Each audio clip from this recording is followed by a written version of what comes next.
All right, and we are on, we are live. Welcome, ladies. I'm so excited to have you here today. Welcome, everyone that's on the other side joining this live. We're going to give it one more minute for everyone.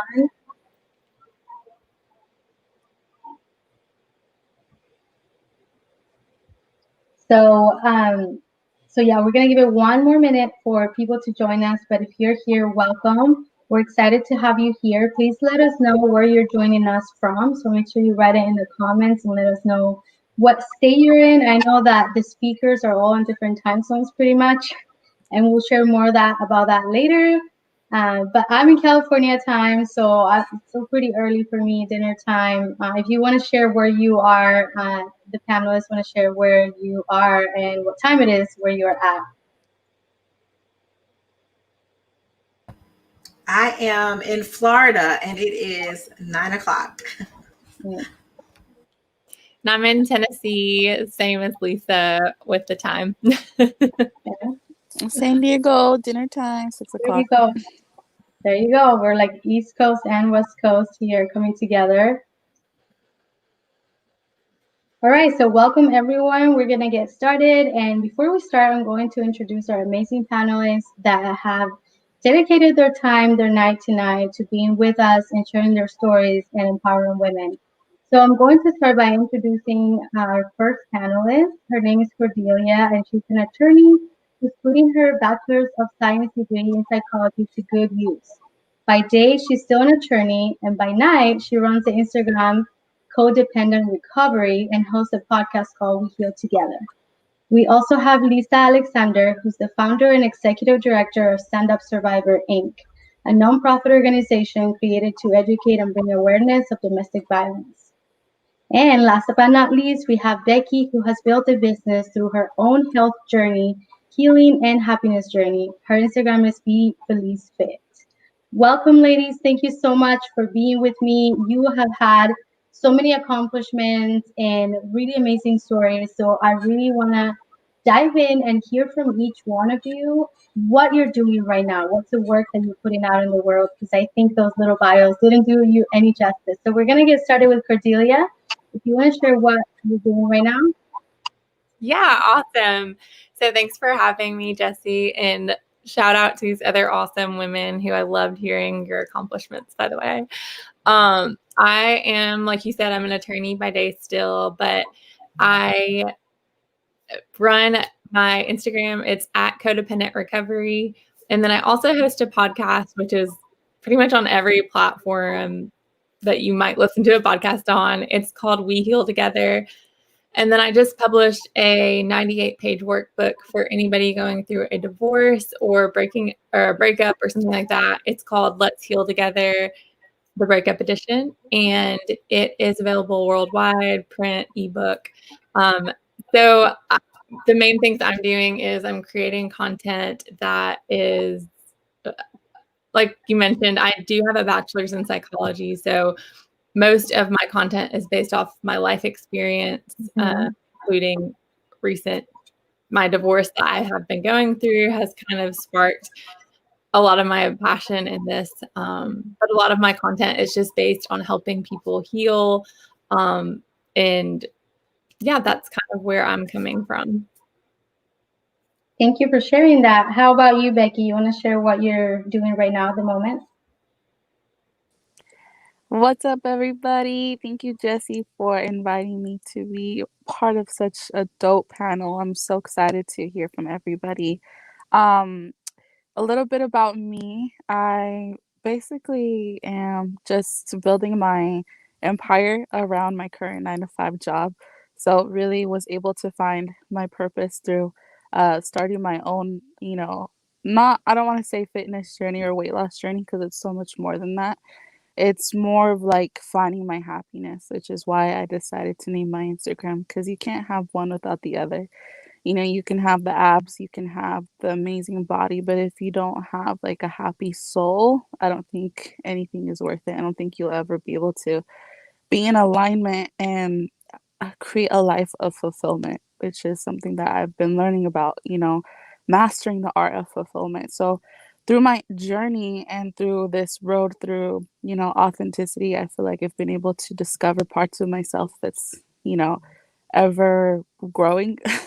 There's no, I think there's always going to be the next mountain that you're ready to climb. So I'm just excited. I'm super grateful that, I like having a platform kind of stumbled across me, and I'm just willing to like stand in that, 10 toes down firmly, and be able to have that courage to share my story through my vulnerability.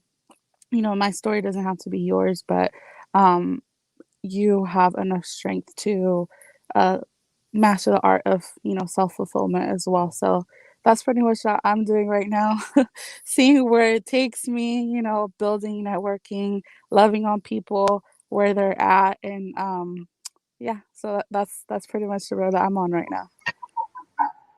Thank you so much for sharing. And I have the honor to know you personally, and you are a queen and you're so empowering. So thank you for being here.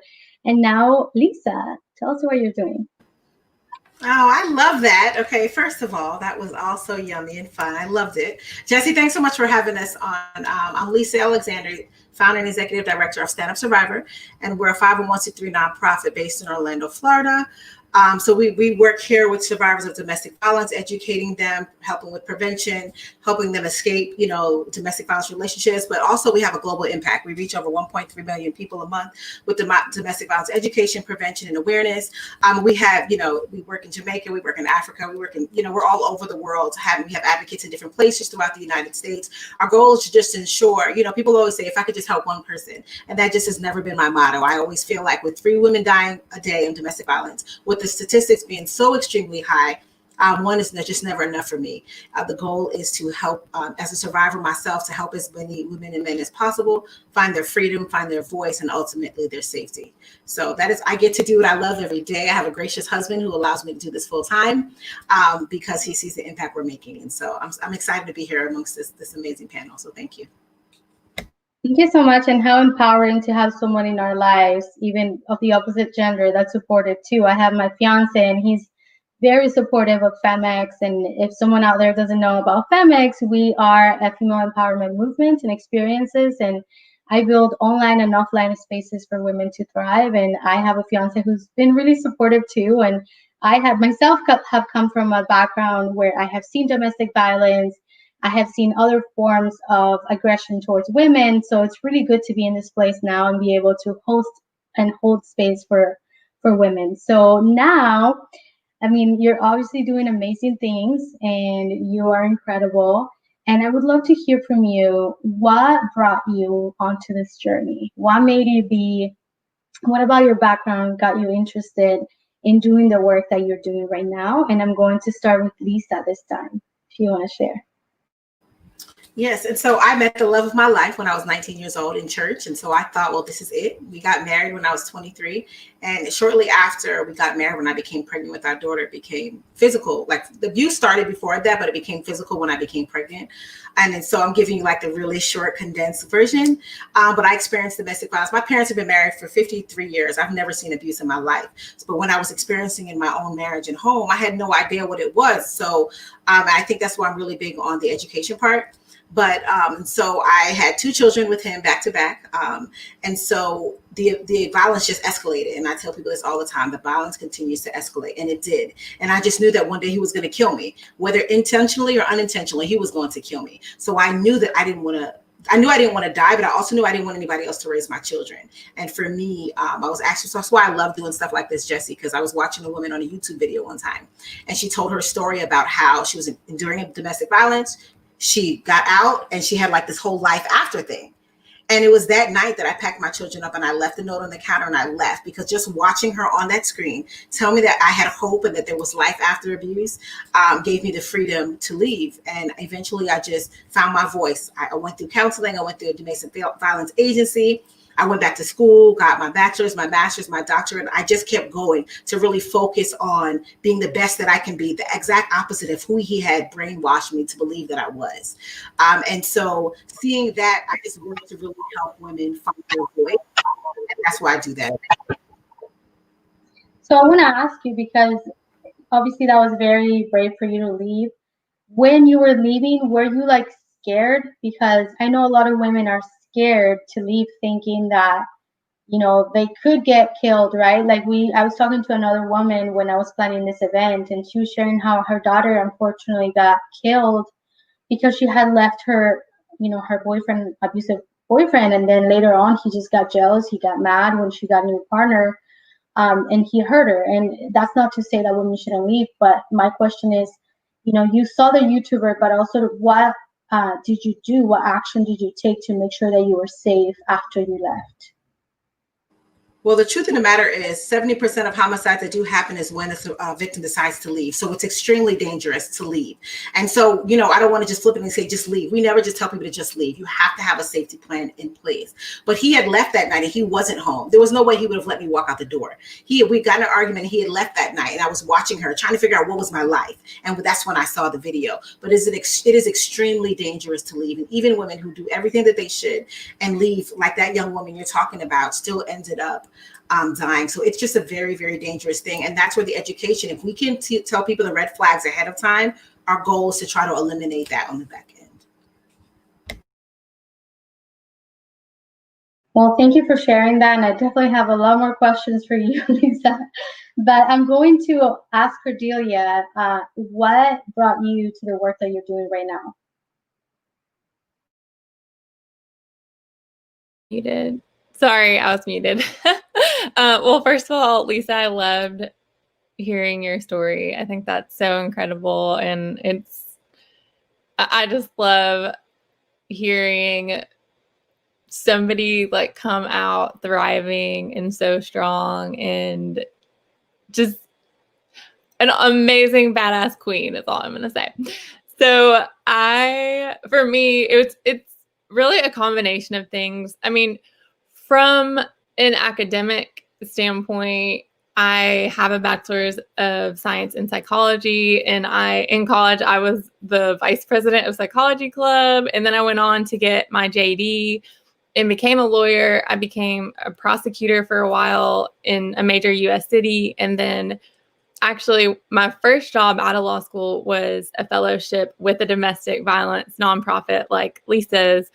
This was in Chicago, and it was domestic violence legal clinic. So I don't know if you're familiar with it, but they kind of do work with helping low-income women get orders of protection. So my first job out of law school was just helping women get orders of protection. So a lot of kind of interesting backgrounds where I was advocating for other people throughout my life, advocating for victims. I've done jury trials of sex crimes with women. I've done domestic violence cases. So many times that I've advocated for women, but not been advocating for myself behind closed doors. So from a personal standpoint, I've been going through a divorce, and with somebody that I was with them for about 3.5 years. I'm 30 now, by the way, for anybody that's out there like trying to get a timeline of my life. But we were actually only married for a few months. So we got married in December 2019. And much like Lisa's story, after we got married, and again, this wasn't like a rushed, we didn't like get married after 3 weeks. Like we had been together for about 3 years at that point. And then we got married and things just got progressively worse. And I filed for a divorce in June from him, but I moved his stuff out in like April. Long story short, like I'm still attempting to divorce him. And I think I kind of got very inspired to finally, this isn't my first like run in with a toxic and abusive relationship, but it is the experience that woke me up. Now I have dated some really amazing people. So I'm not here to say like everybody's crazy or all my exes are crazy, but this last experience, like it was like the huge turning point for me, where I finally kind of had to come face to face with a lot of my own issues and say like, I don't want to ever be in this situation again. And I also don't want to keep living this life where I'm absolutely able to speak up for everybody but myself. And, I think for the longest time in that relationship, like by the end of that relationship, I was just a shell of a person. Like I had no self-esteem. And I didn't think that anybody would care what I had to say. And that predates, honestly, like that most recent relationship. So when I say I had to unpack a lot of issues and come face to face with those, yeah, I think it was a long time coming with like my self-esteem and things like that I needed to definitely work on. And I got into counseling with an amazing counselor, and I absolutely advocate, connecting with counseling for anybody out there. And I mean, so much just these kind of limiting beliefs about myself, thinking, well, I'm not good at art, so how could I ever do graphic design? And I'm not, what could I say that people want to listen to? And so honestly, as much as the feedback has been that I've gotten from people about how healing my work has been for them, it has been equally healing for me. It's been absolutely healing to have gone from a relationship where somebody has made me feel so badly about myself to come out of it now and have people reach out to me and be like, your podcast episode, your workbook, your post, just it brought me to tears. It is exactly what I'm going through. It's changing this. So all that to say, it's such a strange path that led me here, but as weird as it sounds, I'm so thankful that I went through it, because as crappy as the whole situation was, it caused me to do serious inner work with myself, and I'm really happy to be able to give that back to the world now. I love it so much. Thank you for sharing that. And one of the things that I love is like, I would love for you to share a little bit about codependency and what that is, because there is a lot of psychology behind abuse and why women stay. It's not just like the physical abuse, but I think there's a lot of obviously psychological abuse too. I'm not a therapist or anything, but I'd love for you to share a little bit about how that impacted you, and then why you talk about that on your page and on the work that you do. Yeah, so I've purposely, like, I didn't want my work and everything to be just about this abusive relationship. It's totally part of it because it's part of my life, but I really try to cover like just more things in general. So codependency is one really huge issue that I recognize that I absolutely had. I recommend a book for anybody who's wondering like what codependency is. Codependent No More by Melody Beattie is amazing. And I think she says it perfect. One of the things that she lists as signs of codependency is when you start you're gradually tolerating things that you said that you would never tolerate. And I remember when I read that, it just jumped out to me as speaking for so many survivors, I'm sure, of abuse, where abuse is just, it's not something that just starts off very abusive. It's very subtle. And codependent people in general, I guess, let me put it in like the simplest terms. It's where you find your worth, like from something outside of yourself. So codependent people, as the word suggests, are very dependent on their partner or like the person they're in the relationship with. And that was me completely. And so that's why it makes so much sense and that's why it drives me nuts when people say, why don't so-and-so leave? Why didn't that victim or survivor leave?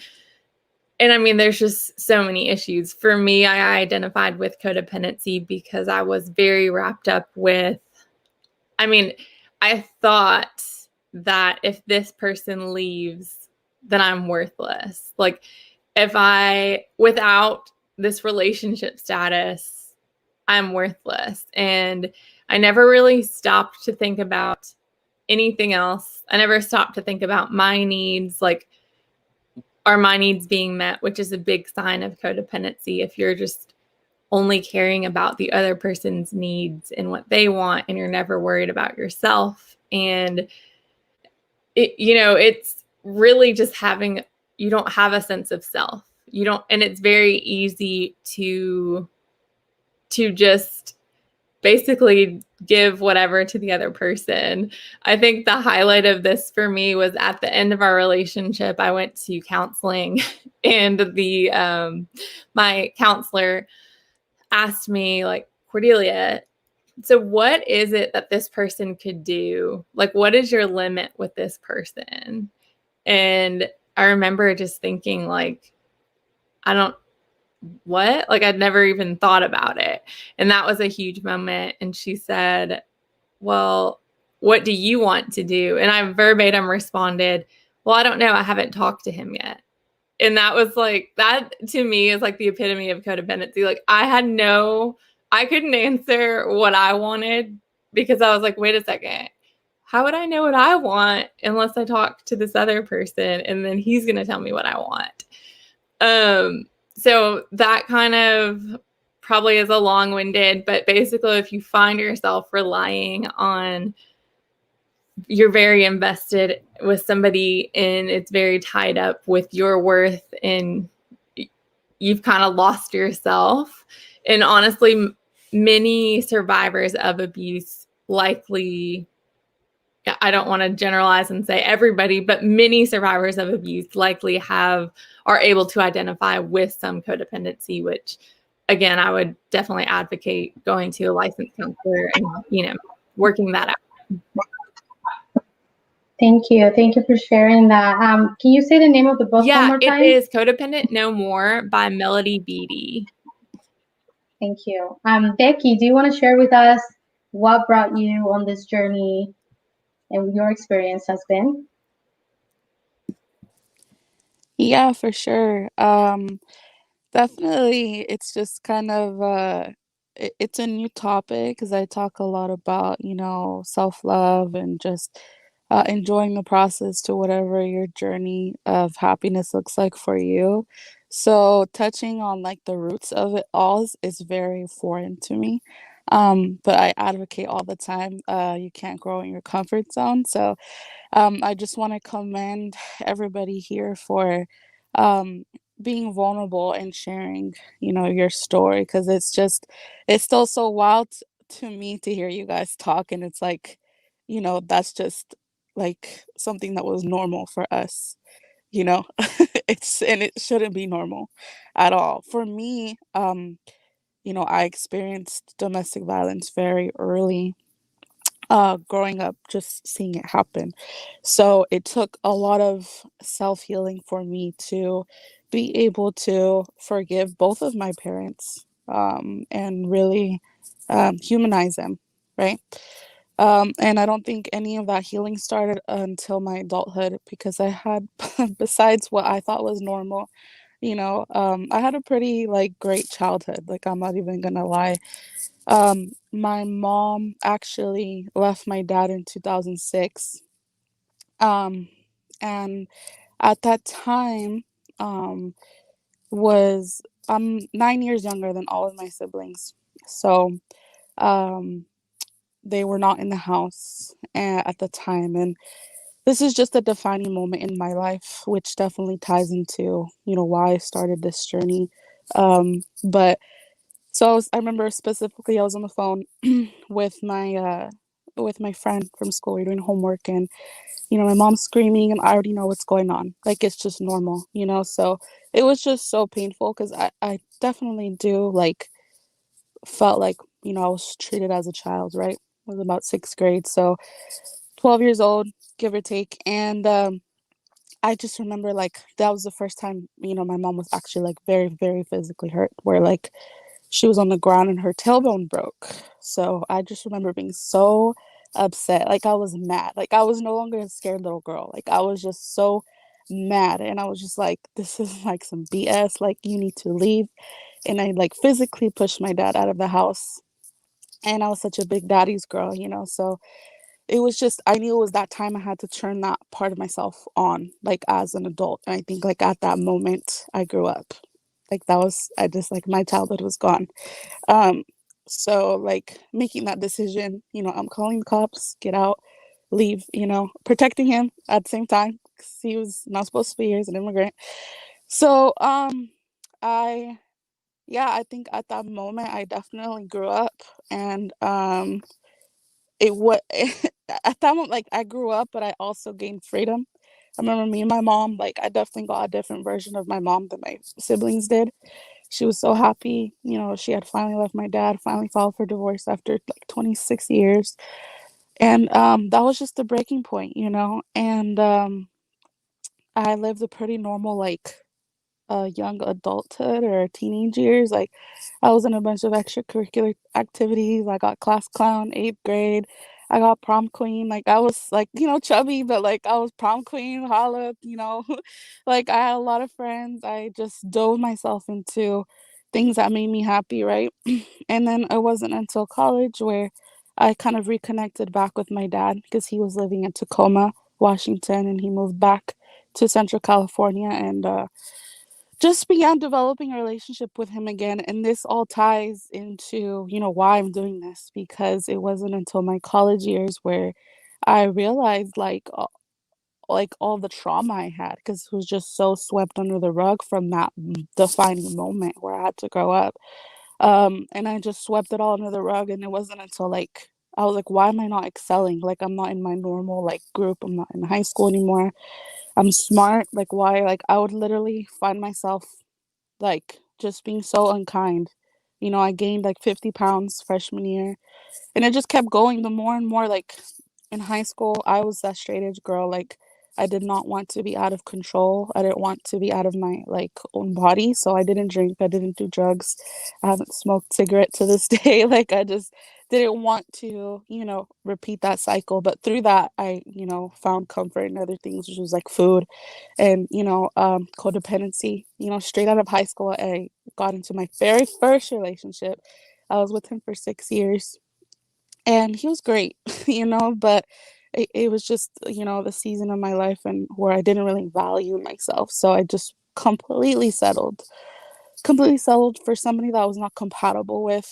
And it was just a huge codependency for me. So um, it wasn't until my dad passed away where I really, really began my healing journey. He was a fit guy, but he, you know, ended up passing away through his own vices, you know, kidney failure, infection.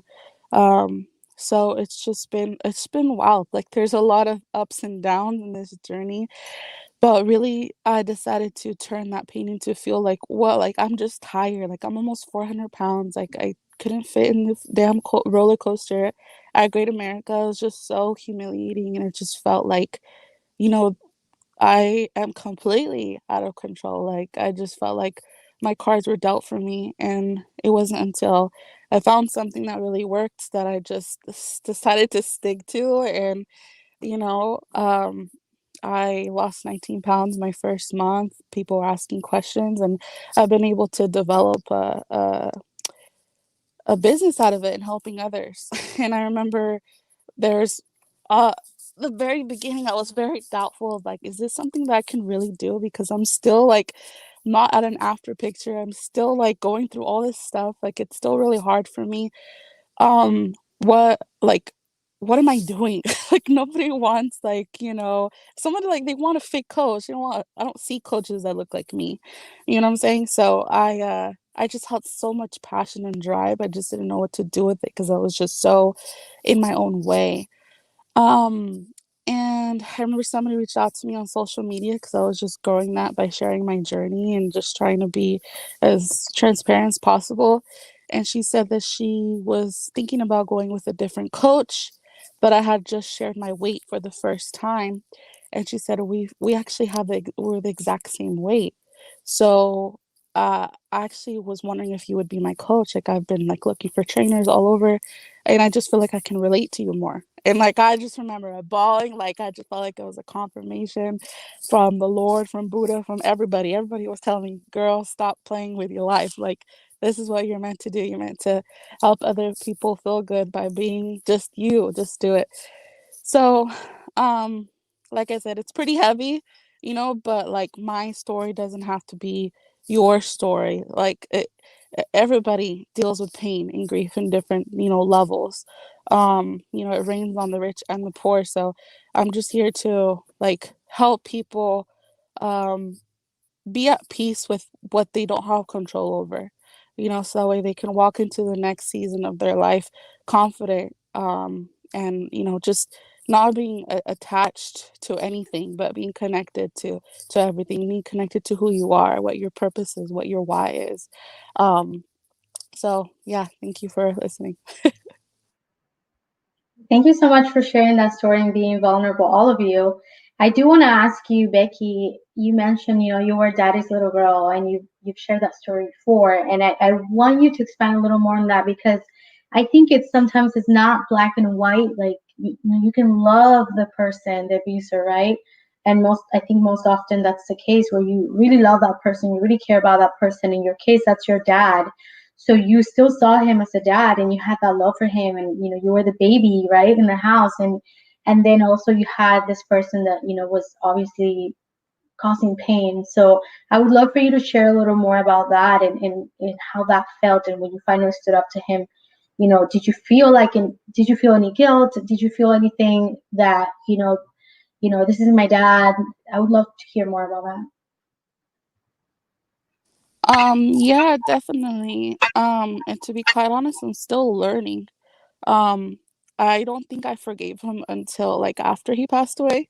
So it's been a rough journey trying to like, I don't know, I guess prove to him like, look, dad, like I'm doing great. Like, he was so supportive of my Zumba, because I do Zumba as well. He was so excited, and it took me years to actually do my first class. So my dad was a bomb. He was so funny. Like, any sort of like quirkiness, I definitely got that from him. He was so funny, guys. Like, he had all these little sayings, like, lock it and lose it, no money, no funny. Like, he was just such a cool guy that was just like a very strong, like, with his gratitude. Like, anytime I would show him, like, I just gotta clean my room, he'd be like, "Oh, look, I can dance, I can walk." Like, that's definitely like my love language, like the affirmations, like, um, people hyping me up. So like, I, yeah, I love my dad, and it was his. I guess for the longest time, I thought it was like, oh, because he was addicted to drugs and alcohol, right? And I thought it was just so black and white. And I always felt as a little kid, why can't he just choose me instead of that stuff? You know what I'm saying? So um I really was talking to my uncles after he passed away, his, funeral and all that. And Mexican culture, we like all get together and it's like a celebration, and so I was able to really talk to them. And I just remember like bawling my eyes out because I didn't realize like how badly my dad had it. He had a rough, that's a whole other segment. So like, it was very, very bad. He started his vices when he was 15, and it wasn't until he got married with my mom, like, that was the love of her life. Because I mean, that was amazing. And he was so romantic, suave, but it wasn't until the first night of their marriage where he started the abuse. Literally their honeymoon night. So without going into too much detail about that, it's been a rough journey, and I definitely highly recommend, if you've lost anybody, or even just like you lost communication, not that they passed away, like, I would recommend going to grieving counseling. I just started like 2 weeks ago, and I already figured out my whole life, I feel. um and yeah, I mean, it's hard. There's no, there's no rule book to it. I think the best way that you can figure out your healing journey is by talking to somebody, like knowing who your support system is, right? Your family. Like my sister has been my biggest support system because she's lived through it with me. She knows exactly what I'm talking about. But there's also different stages of our life where she doesn't really quite understand, you know? So, um, it's important to have that, like somebody in your family. And if you don't, somebody that you can create family, right? You can cultivate the culture you want to be a part of. So surrounding yourself with like-minded people, like taking inventory of, you know, what your life looks like, the types of people you're talking to, the types of conversations you're giving energy to. Like, is this in alignment with what I want for myself? Are these people that I'm talking to like talking like crap and gossiping about with on the daily? Is this something that I want to continue to be a part of? Is this going to contribute to my healing? Does this bring value to my life? So really asking yourself those types of questions, and asking somebody professional, which is something that I was very stubborn about for a long time, because it is a very conflicting feeling, you know.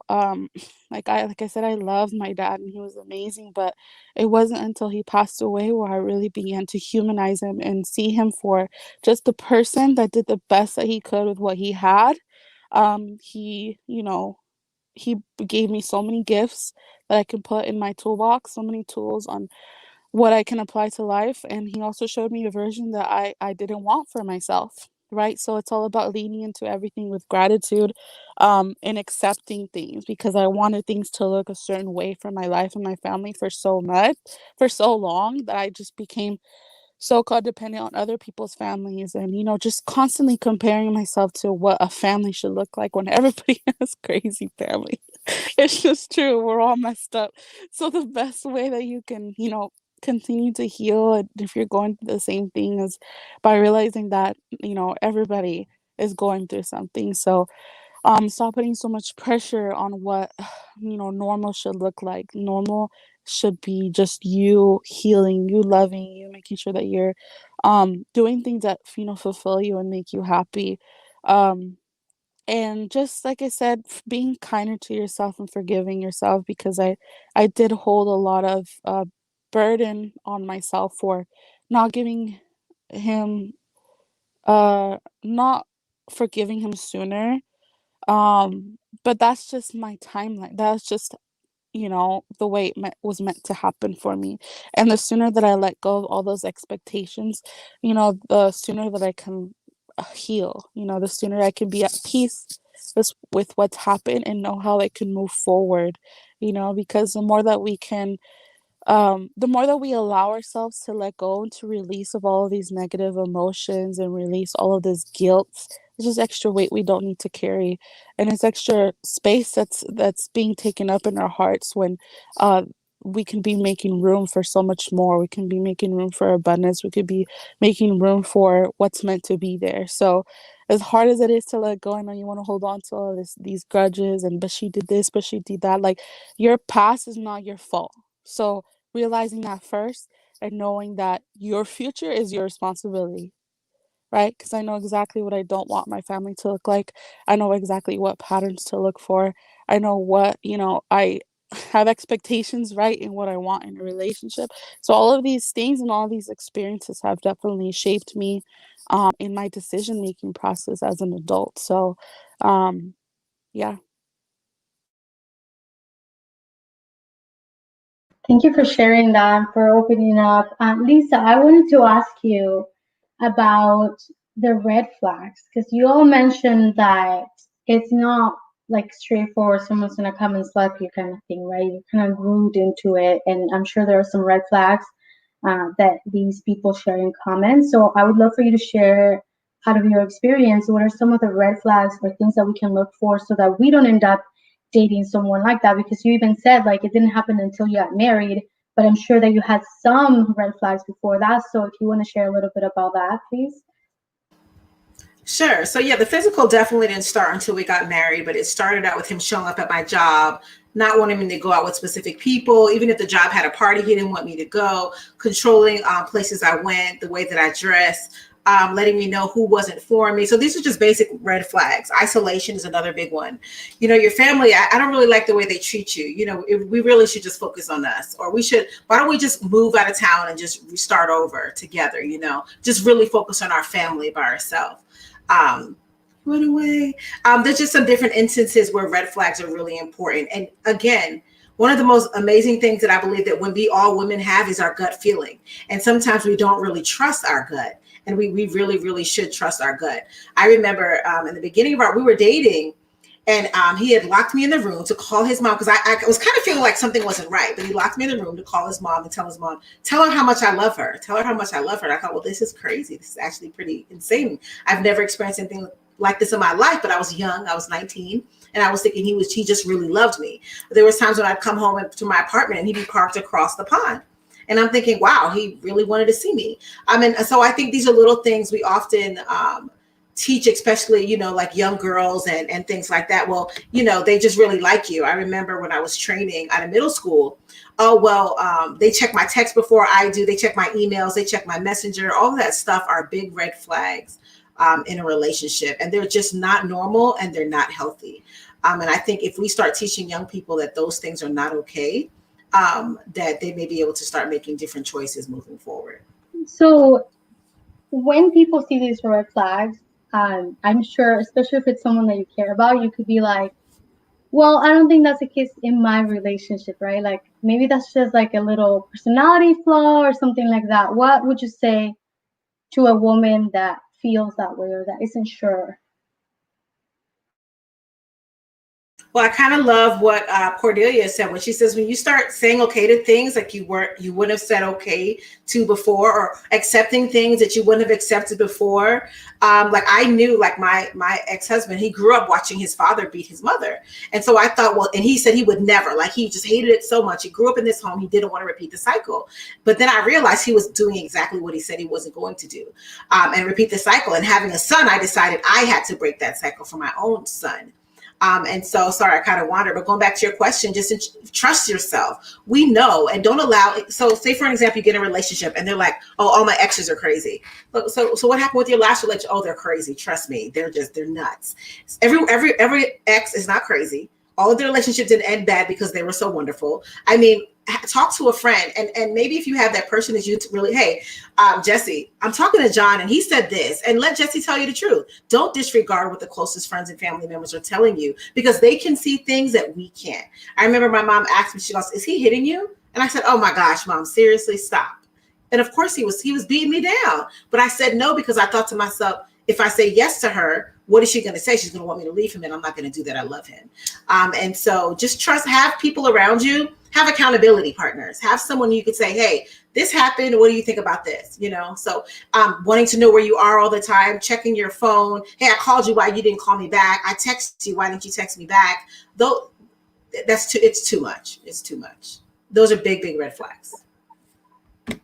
Thank you for sharing that. So if you're listening to this, we are going to take a few questions at the end. So make sure you write them on the chat so we can address them. In the meantime, Lisa, I do want to ask a follow-up question. So when was the time when you basically decided to finally tell someone?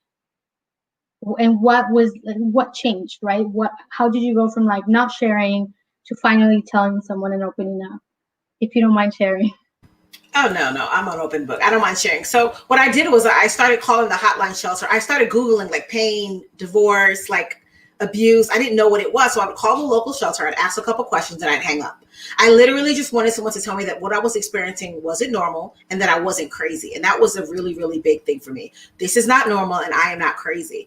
But when I decided to leave the relationship, I started to tell people. And then I realized they don't believe me.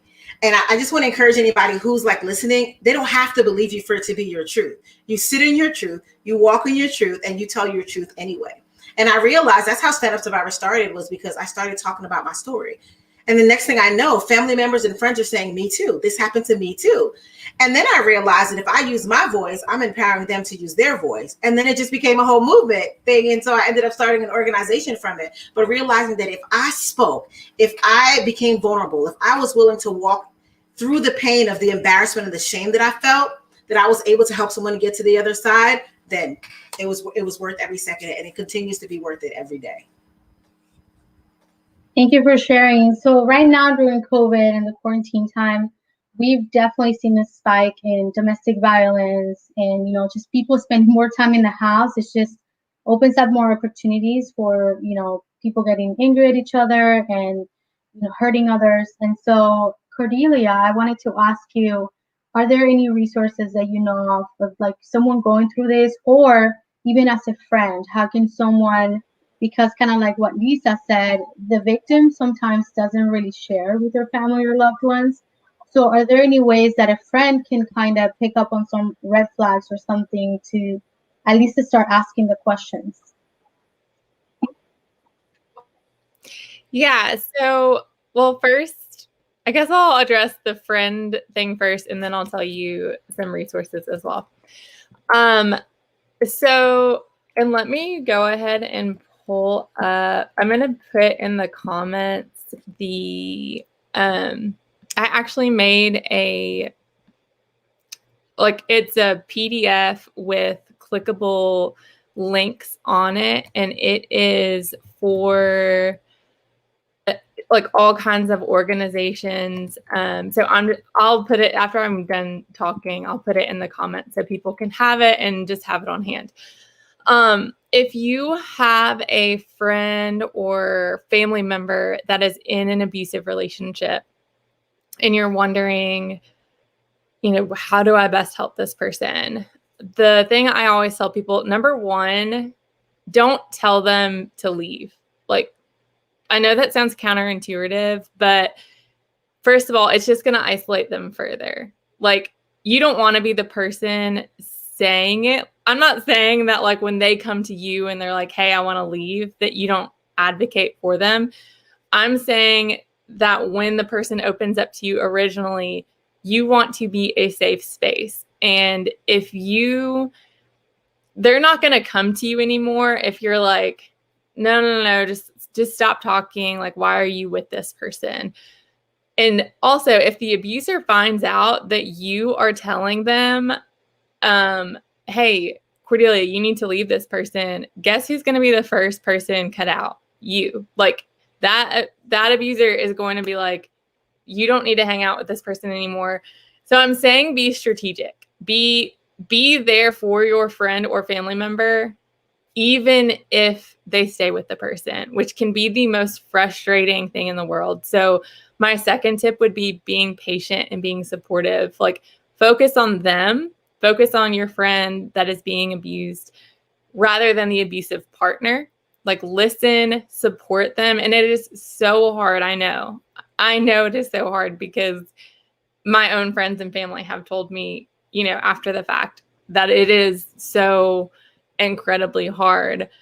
And I'll say my best friend did such an amazing job at this. Like, she was there no matter what. I never felt like I couldn't come to her, and she never shamed me or anything for, you know, staying with him. And she really was just supportive. She would listen to me if something really bad happened.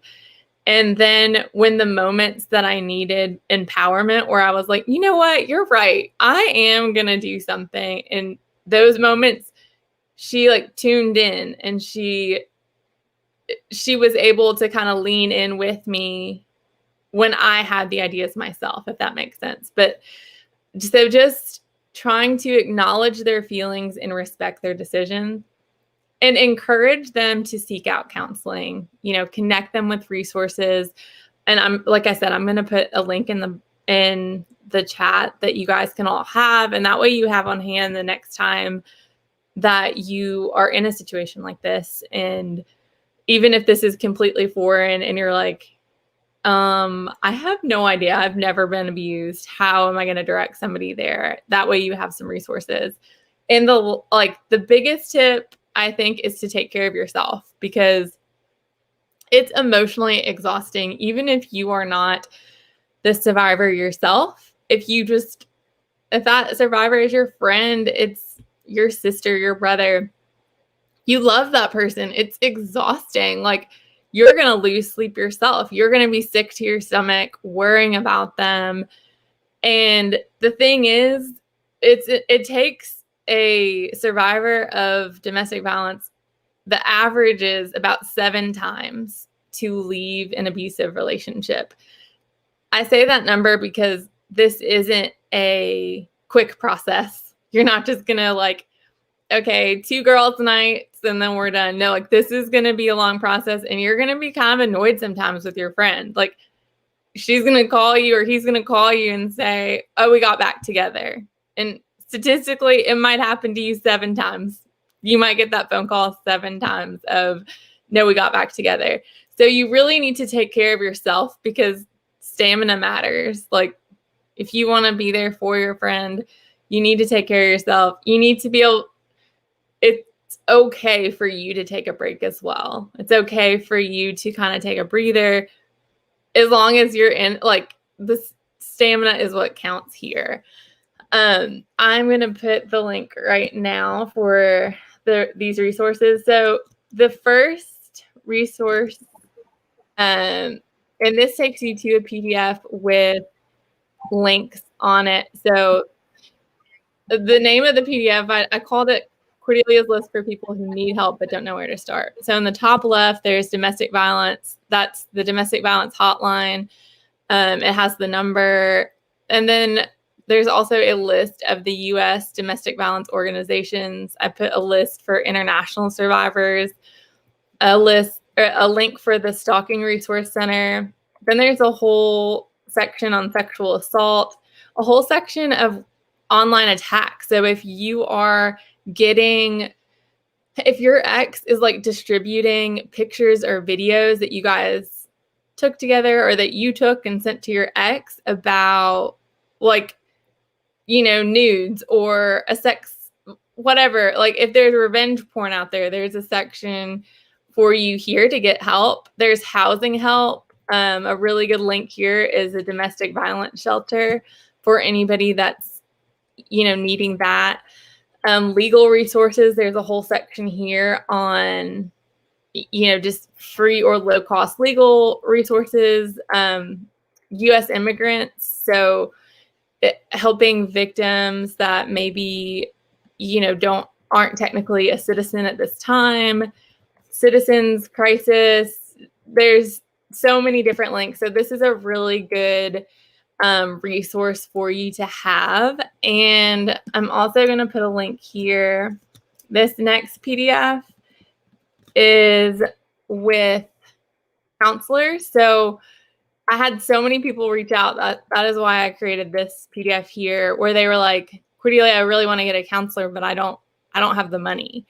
So I researched tons of different options and came up with some really creative ways to find a counselor. My favorite one that I found is if you live near a university. So like, let's say, you know, you live near University of Florida or something.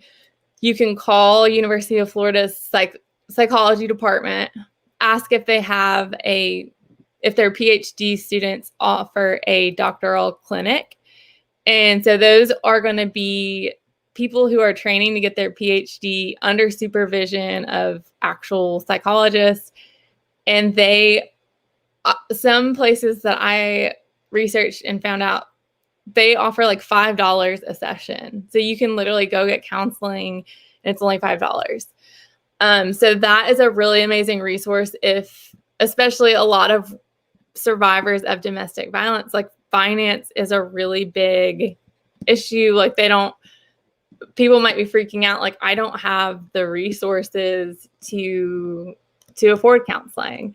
And the last thing I'll put in here, this is a Google Drive. It takes you to a Google Drive folder.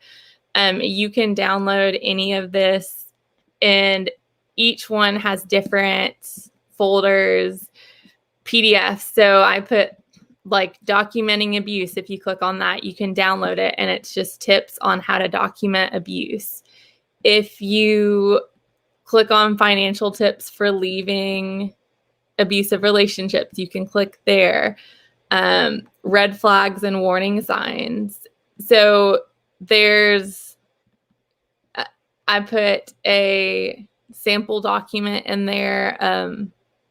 Actually, I previously had to get a restraining order against a totally different relationship that had, there was physical abuse involved there. And so I actually put like the exact sample of the restraining order that I got for somebody that is trying to figure out what to write in those. As Lisa mentioned, which I loved when she talked about safety plans. So I put a resource in here, just how to, what is a safety plan? There's stuff in here about types of abuse. I also found a really good article, which I saved on there, and it's under like why victims may not leave or why they may stay. And I just thought that was really interesting. So anyways, those are really good resources. Even if you aren't in a abusive relationship, I encourage you to like favorite those. I mean, they're literally just on my Google Drive, so that I sent you links to. So I'm not trying to like market or anything. I have no way to track the Google Drive, but it's just good resources to have. Like, if I would have known any of this stuff, like, even I feel like this should be like required education, honestly, at least when you're in high school or something, because a lot of this would have been so helpful to not only me, but friends as well. Well, thank you so much for sharing. And in 1 minute, Becky, could you share with us? I know you're on that health journey and you teach classes and you're incredible. So could you share 3 health tips for someone that's trying to heal?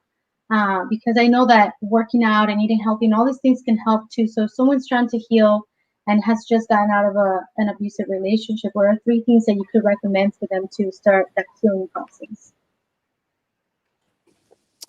Yeah, for sure. I think definitely starting like a gratitude journal. I think it's important to have a morning routine, something that can set the tone for your days. A lot of the times, I was going through a lot of my depression and anxiety. It was very numbing. And I think once I started to find a morning routine, making a smoothie in the morning, listening to personal development audio, reading a book, really just something that I can look forward to in the morning when, I had just went through a whole night like alone with my thoughts. That definitely helped me, create some sort of stability in my life when I felt like everything was just kind of out of my control. So taking back the control and knowing that um you can design your future. Like I said, your past is not your fault, but your future is your responsibility. So setting definitely a really healthy morning routine, where you can kind of set the tone for your day, waking up with, gratitude no matter how crappy you feel. So that would be number one. Number two is definitely having a support system, something that you can plug into, whether it's like kickboxing class, a worship class, like whatever that looks like for you. Um, a workout, going to Orange Theory, just definitely signing for something up. There's a lot of free community, workouts out there, that you can plug into. It can just be a part of something. A lot of the times people are trying to just, advertise. Like my journey started with doing Zumba classes at the Reebok Center. It's a Reebok Fit Hub here in downtown San Diego. It was completely free. And it was a way for me to advertise my business and for Reebok to, have people in their store, right? They're going to look. So there's just so many different things. I know San Diego has a huge advantage because there's just a very active community here. But even online, there's so many online communities now, especially virtually. So definitely making sure you advocate for yourself and looking for a community of like-minded people when you feel like you have no one around you to support you. There's always going to be somebody. Um, and number 3 would definitely be to, um, I guess I would say, have an accountability partner, like somebody that you can really just talk to when you're not feeling your best self, whether it's a friend, somebody online. or even any of us. You guys are more than welcome to reach out to any of us, somebody that you admire. Because at the end of the day, whatever you admire about somebody, it's only because you hold that same light within you. So don't be afraid to reach out to people that you look up to, and really, seeking some sort of mentor that you can, check in with at least once a week or once a month, is something that's super key. So.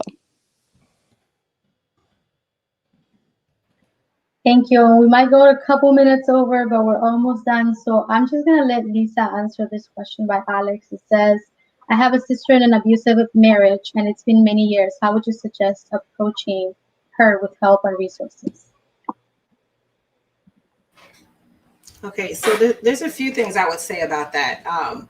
Does she realize that it's abusive? Would she consider it to be abusive?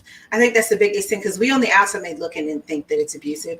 So if she doesn't, maybe educate her or give her a pamphlet or send her to a website, an Instagram or a Facebook page where she can go ahead and get that information for herself. Okay, so she makes excuses for him. So she's probably very aware that it doesn't feel right, it hurts, something's wrong.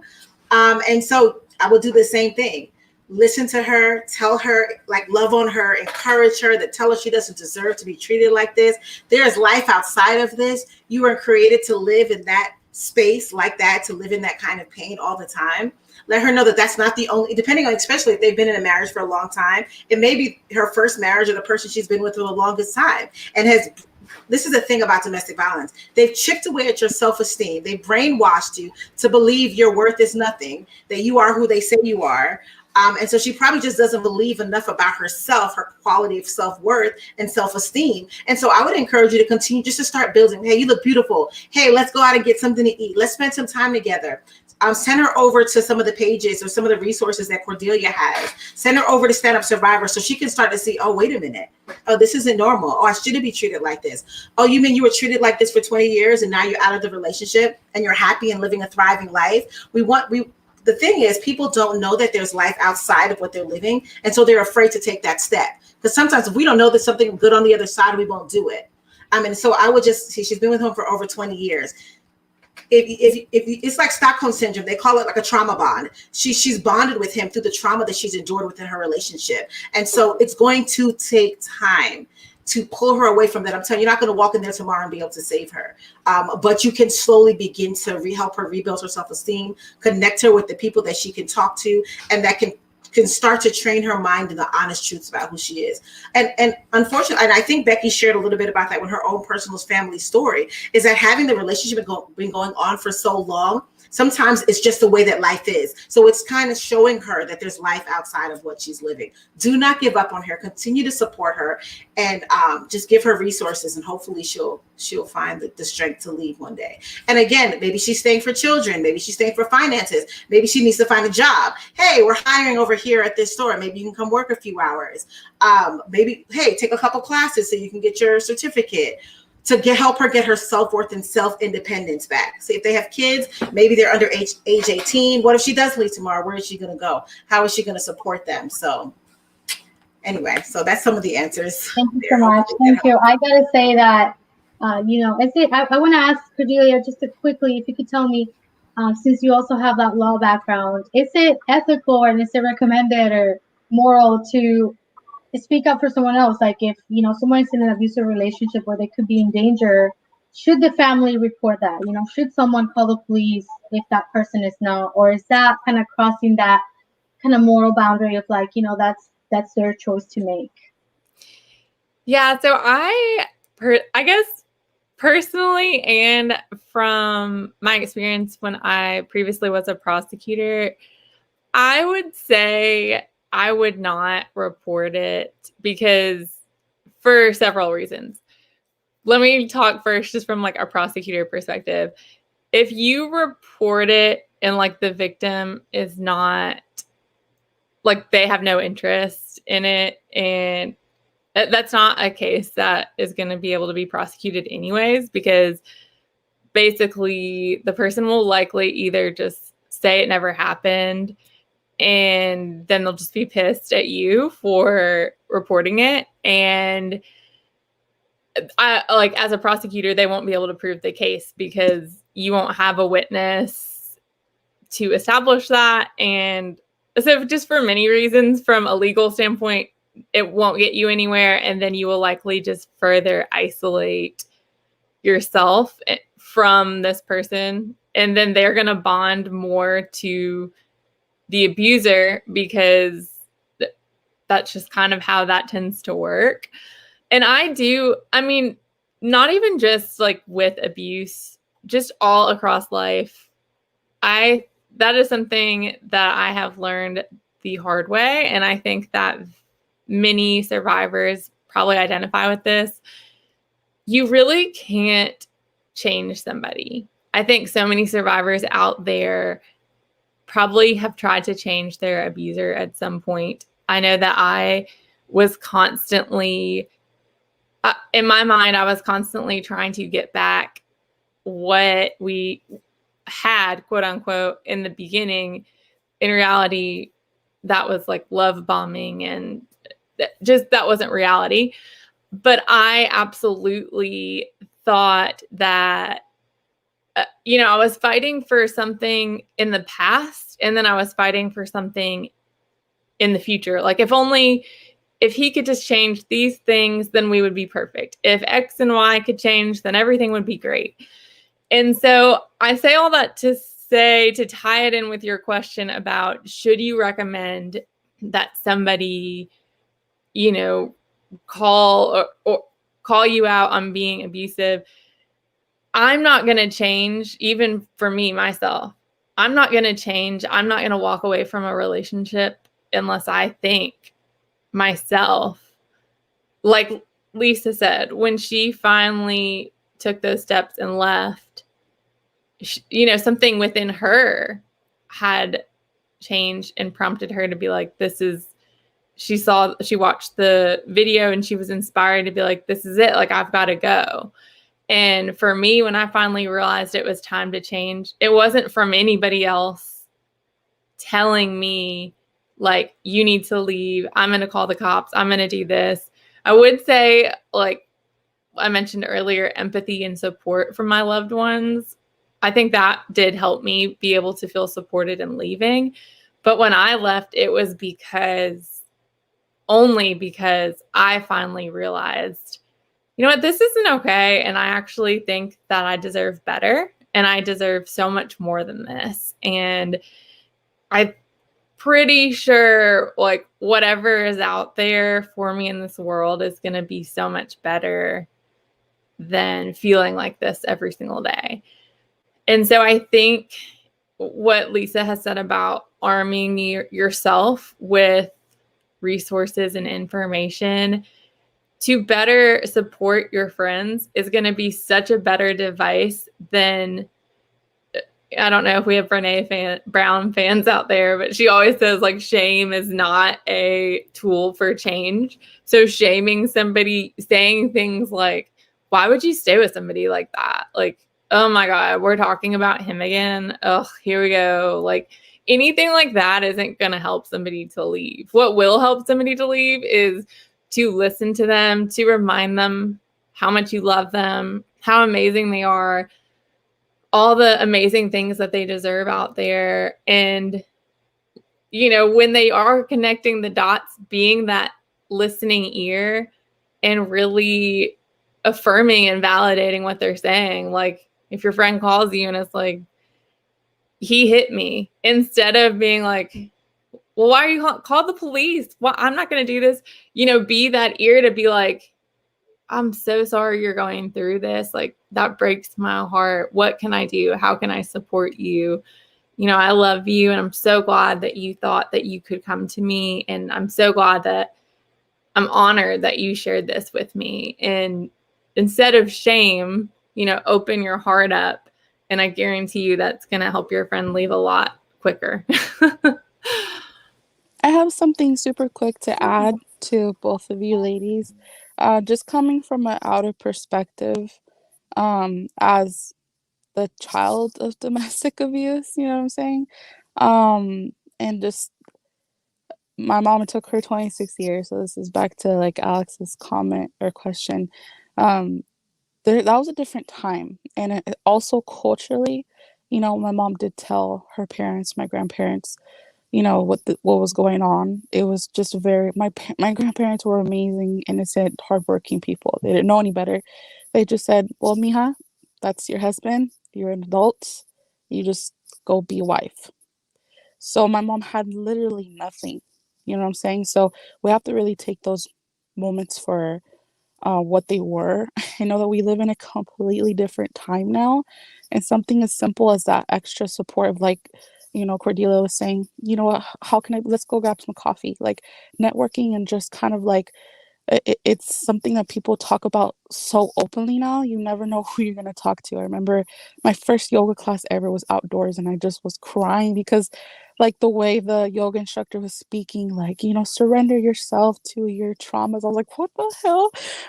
So you just never know when you're going to come across your moment where you see your worth and you see that there's such beautiful life to experience. And let your loved one decide that for themselves. And the best way that you can do that is by, you know, um, taking them to innocent like coffee dates, women empowerment FEMX quarters, what literally so many things, so many resources that aren't like, let me take you to this domestic violence seminar that aren't so intimidating for them. But like I said, just really being that resource of like somebody they can lean on and trust in and do things with, because I that's just the one thing that I remember. Like my mom felt so free afterwards. She just found her worth. So if we can speed that process up a little bit faster with all the resources we do have now, um, that would be an amazing way that you can support somebody and guide them towards their journey of them making that, giving them that power to decide. Because as soon as they make that decision, everything else is just, let's go, so. Well, thank you so much, ladies, for everything you've shared. I could literally listen to you for another hour. I have so many questions, but I did post a link to the replay. So if you want to share this with your friends on social media, anything like that, make sure you copy and share that link. And I just want to say too, I didn't want to get into my story too much because obviously we have experts here. But having grown up in a domestic violent home and, being an immigrant and knowing all the fear that comes from that and just other, sexual harassment and other experiences that I've had. And as we can see from these ladies, I've being able to turn your pain into a thing that's going to give you that sense of purpose is a beautiful thing.